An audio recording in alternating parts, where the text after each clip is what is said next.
والصلاة والسلام علی رسول الکریم وعلی آلہ وصحبہ اجمعین اما بعد۔ ہم آپ کے شکر گزار ہیں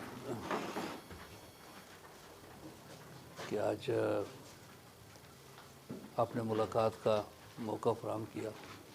تھوڑی ہمیں تاخیر بھی ہوئی، دوسرا پروگرام تھا۔ کشمیر کی صورتحال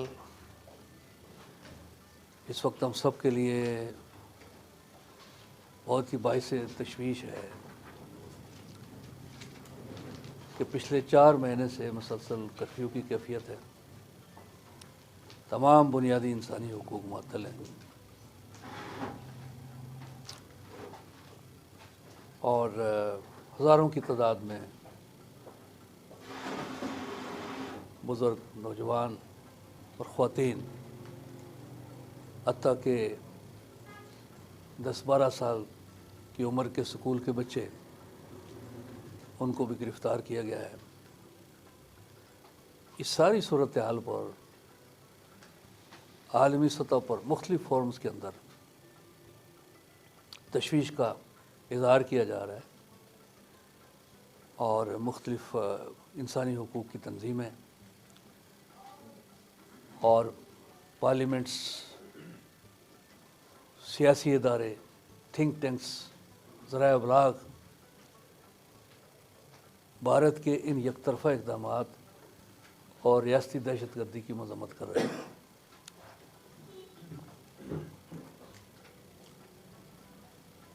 بھارت کے اہداف میں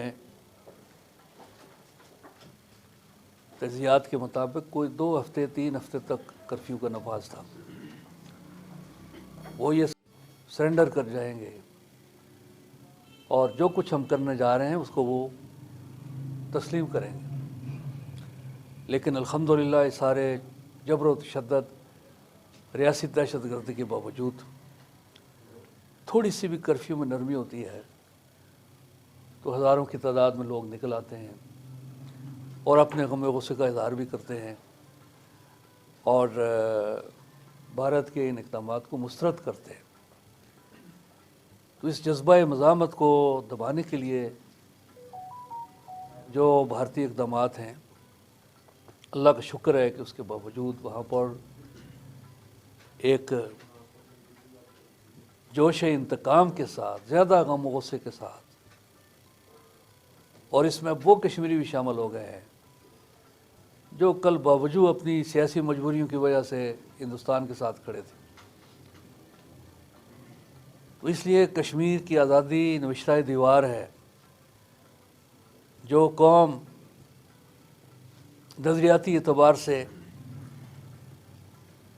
آزادی کے حصول کے حوالے سے یکسو ہو جائے اور ہر قربانی دینے کے لیے تیار ہو، جس کا تاریخی ریکارڈ، قابل فخر ریکارڈ جو ہے وہ اہل کشمیر نے پیش کیا ہے، تو ایسی قوم کو سنگینوں اور بموں اور ٹینکس اور توپ کی گن گرج کے ساتھ غلام نہیں رکھا جا سکتا۔ اس مرحلے پر ہماری ذمہ داریاں 2 چند ہو گئی ہیں کہ آزاد کشمیر سے ہم بھرپور ان کو کمک فراہم کریں،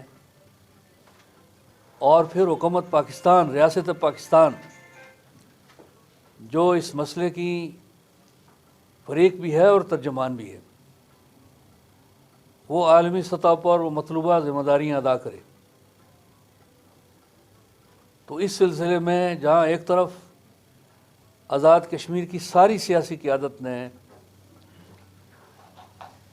آل پارٹیز کانفرنس میں وزیر اعظم آزاد کشمیر کو یہ اختیار دیا ہے کہ وہ مناسب وقت پر ہوم ورک کر کے سیز فائر اعلان کی طرف ایک بڑے مارچ کی کال دیں، ساری جماعتیں اس فیصلے پر قائم ہیں اور وہ ہوم ورک کا عمل بھی جاری ہے، اور وزیر اعظم آزاد کشمیر سے ہم توقع رکھتے ہیں کہ مستقبل میں وہ اس حوالے سے کوئی بڑی کال دیں گے، اور ایسی صورت میں بیس کیمپ کا وہ مطلوبہ کردار ہمیں امید ہے انشاءاللہ کہ بھرپور طور پر ادا ہوگا۔ اور دوسری طرف بین الاقوامی سطح پر ان ساری سفارتی سرگرمیوں کو مربوط کرنا اور جو ایک مثبت فضا پیدا ہوئی ہے اس سے بروئے کار رہنا، یہ حکومت پاکستان کی ذمہ داری ہے۔ وزیر اعظم پاکستان نے بہت اچھا خطاب کیا جنرل اسمبلی میں، ہم سب نے اس کی تحسین کی، لیکن اس کے بعد اس کے فالو اپ کے طور پر کوئی سفارتی مہم بین الاقوامی ایسی منظم نہیں ہو سکی جس کے اثرات مرتب ہوتے، اور اس ایک فالو اپ کے فقدان کی وجہ سے اس وقت پھر مختلف شکوک و شبہات بھی جنم لے رہے ہیں، سوالات بھی پیدا ہو رہے ہیں۔ مجھے خود اس عرصے میں کئی بین الاقوامی کانفرنسوں میں جانے کا موقع ملا،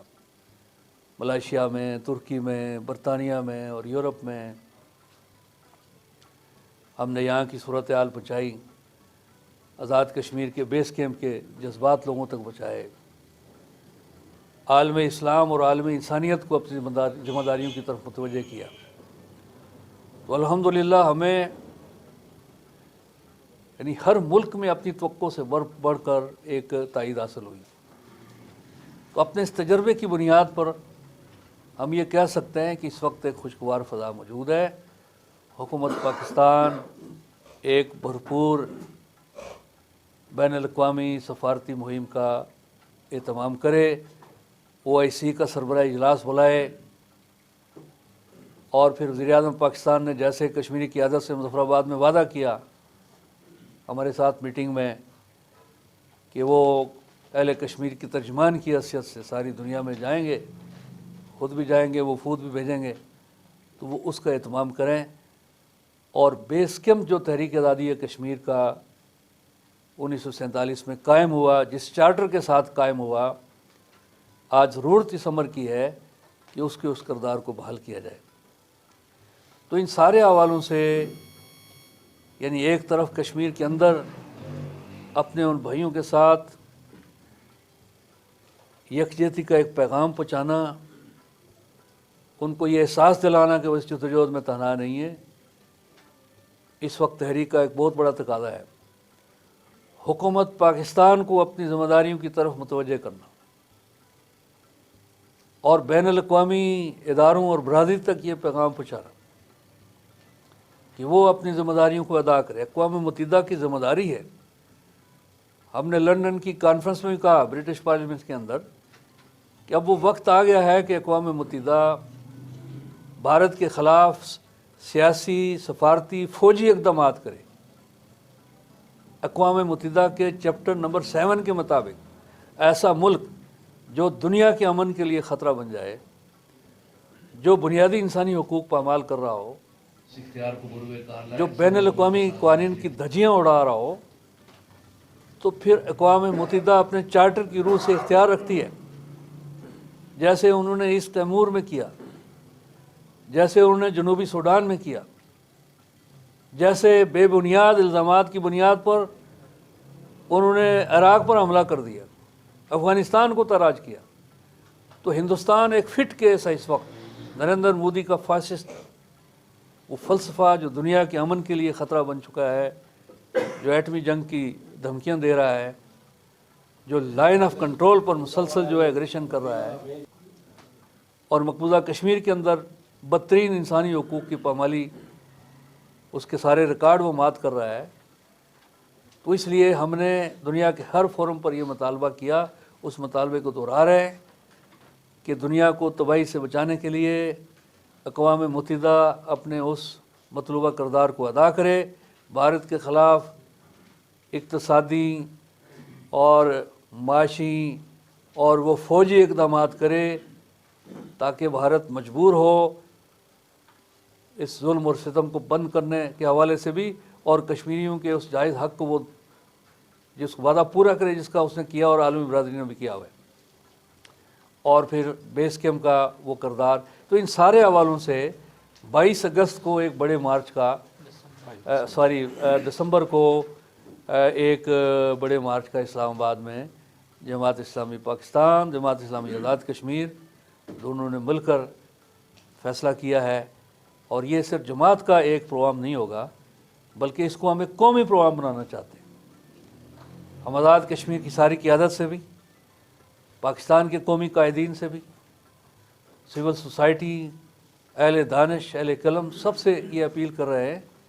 کہ وہ اس پروگرام کے ذریعے اہل کشمیر کے ساتھ بھرپور اظہار یکجہتی کریں اور بین الاقوامی برادری کو بھی پیغام پہنچائیں